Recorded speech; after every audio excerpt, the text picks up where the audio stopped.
안녕하세요. 처음TV입니다. 미국의 저명한 예술평론가 퓰리처상 수상자 제리 살츠의 신간 예술가가 되는 법 책이 나왔는데요. 예술가가 되는 법은 출간 전부터 세간의 화제를 불러일으키면서 어떻게 하면 예술가가 될 수 있는지에 대한 질문을 받은 살츠는 예술에 관한 근본적인 질문들에 대해 새롭게 고찰하고 심층적으로 파헤친 끝에 인간의 창조력을 재정의하면서 예술가가 되기 위한 원칙들을 고안했습니다. 이 책을 통해 살츠는 때로는 아주 기초적인 원칙들이 우리로 하여금 내면 깊숙이 존재했던 무언가에 접근해 그것을 예술로 바꿀 수 있게 도와준다고 말하고 있습니다.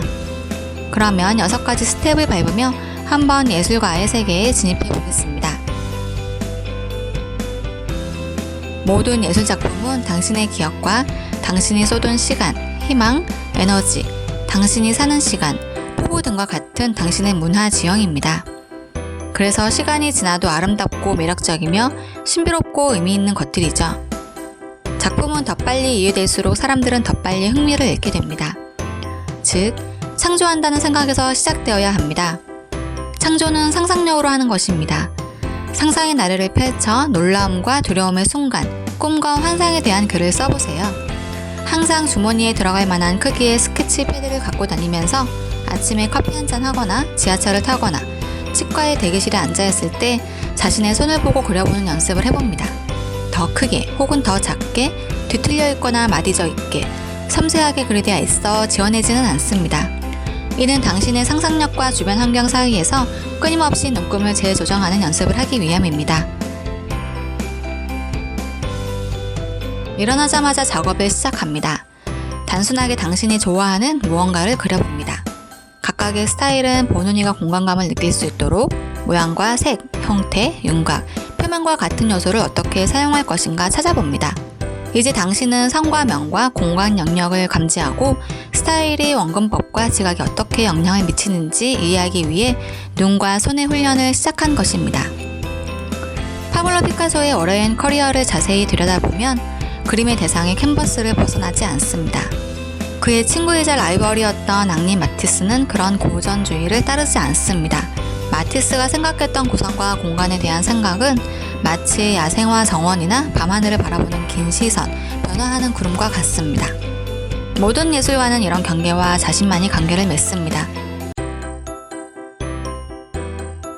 모든 예술은 주관적입니다. 햄릿을 읽는 사람들은 같은 내용이더라도 모두 다르게 읽습니다. 이는 대부분의 훌륭한 예술에 적용되는 이야기인데요. 다시 볼 때마다 전에 어떻게 이 부분을 놓쳤지? 라고 생각할 것입니다. 이는 우리에게 예술의 가장 형이상학적인 면을 보여주는데 예술은 결코 똑같지 않지만 변하지 않는 것이죠. 새로운 시각적 관심의 원천에 접근하도록 만들어 마음을 여는 법을 연습하면 주변 세상이 더 크고 풍요롭게 느껴질 것입니다. 예술은 방 건너편에 있는 당신을 보며 거기 당신 가까이 와봐. 난 당신의 삶을 바꿀 수 있어 라고 말합니다. 예술계가 특유의 생활 방식, 탐욕스러움, 기록적인 경미 가격 등으로 가득 찬 것으로 보일지 모르지만 자신의 작품으로 부자가 되는 예술가는 상위 100만 분의 1뿐입니다. 무시당하고 인정받지 못하고 제대로 보수를 받지 못한다고 느낄 수 있습니다. 삶이 아무리 고되더라도 예술가가 된 것을 후회하는 예술가를 본 적이 없습니다. 그래서 이자크 디네스는 바베트의 만찬에서 위대한 예술가는 결코 가난하지 않다라고 썼습니다. 성공에 대한 최고의 정의는 시간, 즉 당신의 일을 할 시간입니다. 유명 화가들도 비평을 받습니다. 일찍 데뷔한 클로드 모네는 파리 살롱 전시에서 계속해서 배제를 당했고 에드워드 마네는 자신의 작품에 대해 상상할 수 없을 만큼 천박하다라는 말을 들었습니다. 부정적인 평가를 무시하라는 것이 아니라 당신의 거절당한 편지, 모욕, 비평 같은 것을 벽에 붙이고 자극을 받으세요. 학교에서나 역사나 자서전을 공부하면 예술의 역사를 앞선 예술의 자치를 따라 또 다른 예술이 나아간다고 배우지만 이는 완전히 잘못된 말입니다. 물론 예술은 변화합니다. 모든 예술은 다른 예술에서 비롯되고 가끔은 그 영향의 선이나 궤적이 모르던 것을 알게 해주기도 합니다.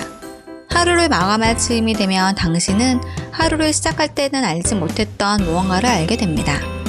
무엇을 창조하든 그 작업을 통해 당신은 그것을 만들기 전보다 더 성장합니다.